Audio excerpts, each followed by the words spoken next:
আজ সকাল 8:30 নাগাদ আমি বাড়ি থেকে বেরিয়েছি পড়তে যাওয়ার জন্য। পড়তে যেতে যেতেই বাড়ি ফিরতে না ফিরতেই বান্ধবী ফোন করে বলল, যাবি একটু কাঁচরাপাড়া? আমি বললাম হ্যাঁ যাবো। পরে আমরা চলে গেছিলাম বিশালে। আর বিশালের কালেকশন আমার আগাগোড়ায় কিন্তু খুব ভালো লাগে, দামটাও একটু কম থাকে আর জিনিসগুলোও কিন্তু বেশ ভালো থাকে। তারপরে অনেক রকমের অনেক কিছু কালেকশন দেখলাম যেগুলো নতুন নতুন উঠেছে। তারপরেই আমার পছন্দ হয়ে গেলো এই দুটো টপ। আমি যাব ট্রায়াল দিতে, তার আগেই আমার বান্ধবী চলে গেছে ট্রায়াল রুমে ও জামা প্যান্ট ট্রায়াল দিতে। যাই হোক, এই দেখো এই দুটো টপ আমি ট্রায়াল দিয়ে দেখলাম, আমার কিন্তু বেশ ভালো লেগেছে। তার মধ্যে থেকে আমি একটা টপ পরেও নিয়েছি। আর আজকে ছিল কিন্তু ক্রিসমাস, আর তোমাদের সবাইকে জানাই মেরি ক্রিসমাস। যাই হোক, বাড়িতে এসে দেখি একটা পার্সেল অলরেডি এসে বসে আছে। তারপরে ভাত টাত খেয়ে দিয়েছিলাম ঘুম থেকে উঠেই দেখো সুন্দর করে কিন্তু রেডি হচ্ছি মেলায় যাবো বলে।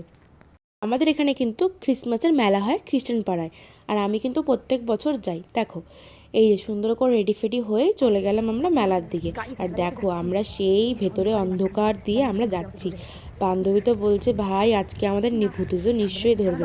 আমি বলছি চুপ কর চুপ কর, এসব কথা বলতে নেই। দেখো সামনে দুটো কাকি আর কাকা যাচ্ছিলো, তাদের পেছন পেছন আমরাও চলে যাচ্ছিলাম। দেখো তারপরে গিয়ে দেখি যে মারাত্মক লেভেলের ভিড়। এই ভিড় ঠেলে ঠেলে আমরা যাচ্ছিলাম চার্চের ভেতরে।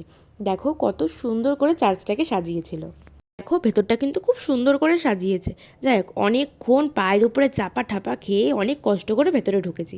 আর গিয়ে দেখো অনেকটা বেশ ভালো লাগলো। তারপরে বেরিয়ে এসে দেখলাম বাইরে কিন্তু আরও অনেকে সাজিয়েছিল, খুব সুন্দর করে সাজিয়েছিল। যাই হোক, সব কিছু দেখে ফেকে তারপরে ঢুকে গেছিলাম একটু মেলায়। আর মেলায় গিয়ে আমার চোখে পড়ে গেল এই সুন্দর সুন্দর পুতুলগুলোকে।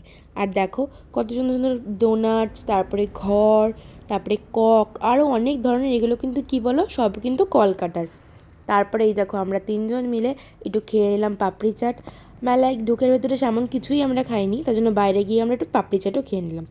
আর দেখো বেশি রাত করা যাবে না, বাইরে কিন্তু মারাত্মক লেভেলের ঠান্ডা ছিল।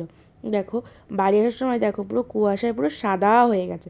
তোমাদের কেমন ক্রিসমাসটা কাটলো জানিও কিন্তু। টাটা, চলি।